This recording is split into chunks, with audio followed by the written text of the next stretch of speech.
Hey everyone, Cadian Sergeant Steel here, and today I want to talk to you about the new Rogal Dorn tank. So let's talk about what they've shown off. We have several images here on the Warhammer Community site that I want to showcase. First off is this image here. That is the first one that they show of a tank. It's got a double-barreled cannon on it. It's got a miniature version of a demolisher cannon, twin heavy stubbers, and a load of other features. This thing is just covered in detail that we've never had on a tank before. We can see sponsons, we can see the new smoke launcher design, we have brought back some of the retro lights, we have the same tow hooks that are here on the front still. We do have a new tread design, which I think is interesting. So as far as I know, this is unlike any track we have seen yet on a Warhammer model, right? We can see the fuel canisters here on the back, which are actually, I think, more of a touch to the designs of the Forge World models, like the Malcador. And those kind of lines of tanks have those fuel drums on the back, along with the Bane blades, of course. We can also see that there are tracks adorned on the side of the turret for additional armor or quick replacement, repair, and so forth. So it's a much more rounded design than the Lehman Russ, which I think was necessary. I think the Lehman Russ was starting to become a little bit dated in its design, quite honestly. It was very boxy, very rectilinear, and here we have a tank that is more like quite honestly, it's a little more realistic. You know, not quite what a contemporary tank is that we use on the battlefield today, but it's modernized very much. The other thing that this addresses was that the Lehman Russ, for all of its legend, for all of its glory, was a little bit small in its package, right? It wasn't that big of a tank, and I think this tank is clearly larger. I mean, look at this. We have double hatches on top of the turret.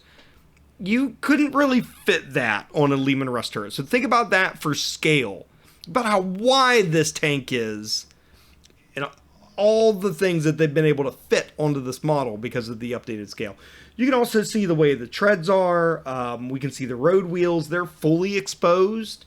Although we don't get the drive sprocket fully exposed, we do get the road wheels. We can see in a later image there are armored skirts that can come down and also track guards that can go on. So let's talk about some of the loadout that we're seeing already with weapons. In this image here, there is an exposed pintle, although there's no weapon on it. We have a dual kind of battle cannon. I can't remember what they're calling this. We have a miniature demolisher cannon and two heavy stubbers. Then in this side image here, which once again, we can see some of that detail that they're adding. We get another road wheel that's kind of mounted on as a replacement part. We can also start to see some of the gear that you can lay down on the track guards and elsewhere on the tank. But we have a heavy stubber mounted up top too. And I love this sculpt here, right? I love this infantry model with his tanker helmet and his kind of stripped down armor for being in the tank. Same with the tank sergeant. Fantastic job. So I keep right clicking. I really don't know why I keep doing that. So the other one has a coaxial autocannon, along with a very powerful cannon in particular here. So I guess the updated version of like a Vanquisher in a way, but it's not a Vanquisher, right? To note, what we're seeing here on the front is a different weapon option than the heavy stubbers we just saw a moment ago, right? That's a different weapon. Also, instead of a demolisher cannon, we now have a Gatling cannon. So, and then once again, an exposed pintle with nothing on it. We can also start to see some of the stowage gear that's over here on the track guards. Here's the armored skirts that are covering up the road wheels. Nice side view of that cannon. Great muzzle brake on this thing. We can see a different head option available for the heavy stubber. Same with the tank commander here. Just really, really wonderful. And look, I think this head is clearly different than this head, because this one looks like its mouth is open. Maybe it's yelling, right? This one's kind of stoic. So there's the yelly head, but with a helmet on instead of the leather cap. Just a lot of different stuff happening. So let's a little more detail. We can see a close-up of those hull-mounted weapons on the front, And we can see there's also a multi-melta option for the side sponson. We can also see a heavy bolter. We can probably assume there will be heavy flamers. We're back to seeing the heavy stubbers here on the front. We have a spotlight now. We still have that unused pintle mount, mind you, right? Once again, not being used. We have the heavy stubber here standing on the back platform. You can see the tank's better exhaust engine access points. And then look at the detail in the stowage. Look at that. We got a wooden crate. We got rope, fuel canisters, wrenches, and sandbags, shovels, axes. Holy cow. They left nothing out. They left nothing out of this model. Look how wide it is. Look at that. 3 infantry models are on the turret. If you wanted a tank to ride in the battle, and for your troops to ride in glory, here you go. This can accommodate it all. We've seen that done many times over at the Leman Russ, but this thing is even larger. So I'm thinking, just by judging from the photos, right? Here's a great one, an action shot with the new infantry models in and around it. This thing is probably almost as long as a Malcador. So if for anyone doesn't know what that is, it's a Forge World model. It's a whole series of tanks. You get the Infernus, the Battle Cannon version, the Defender. There's a bunch of them in the Vanquisher too. So I think this is about as long, but it's even wider.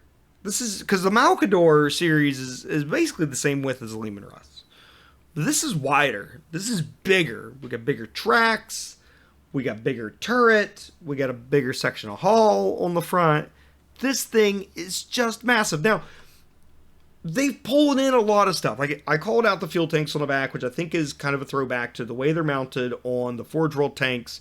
We can see some elements of the Baneblade here with whatever, like I guess that's a periscope lens or whatever that happens to be.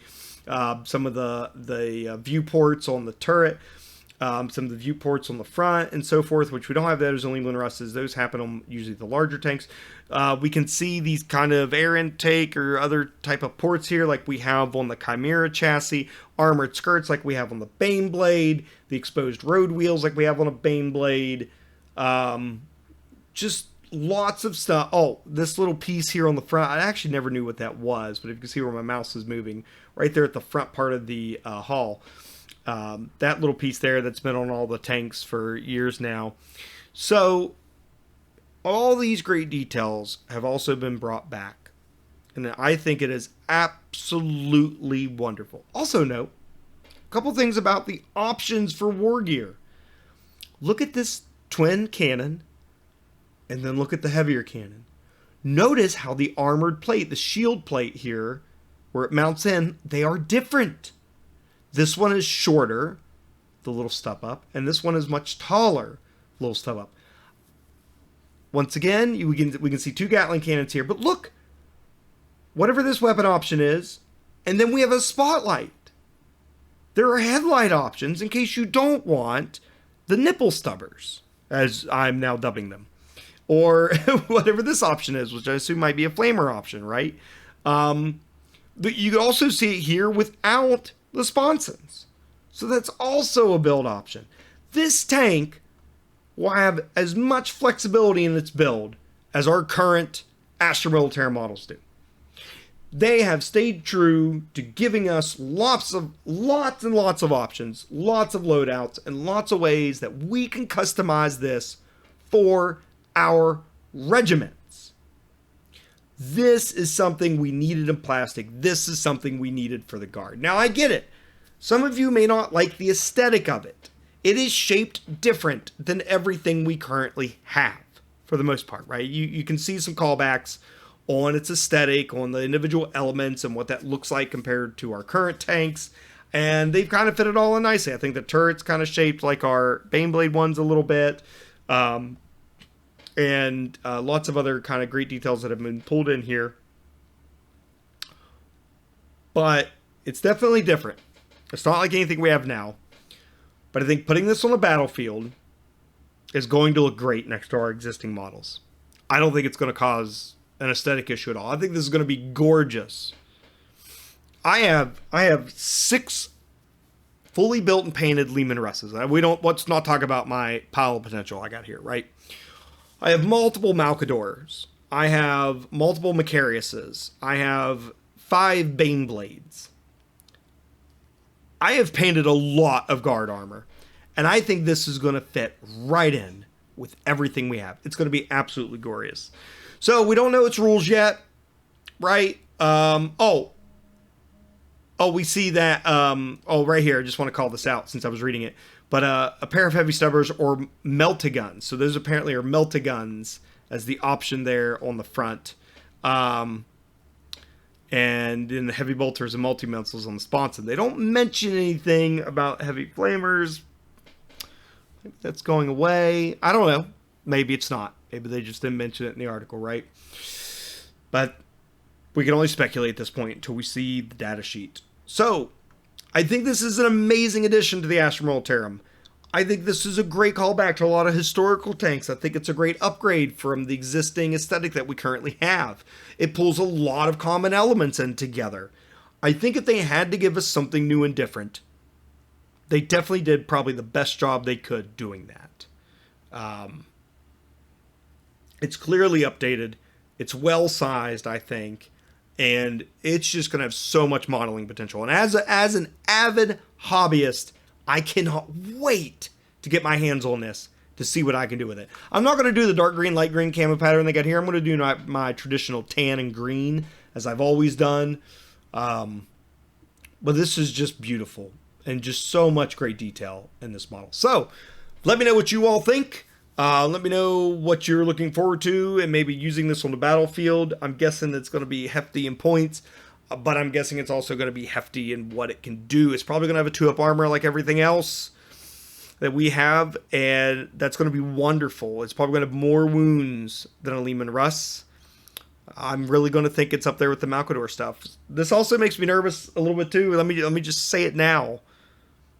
I'm nervous about our Forge World range, because it seems to me that now with this Rogal Dorn tank, plus the new field artillery that they've come out with, where does that leave a lot of the Forge World models that aren't the super heavies, right?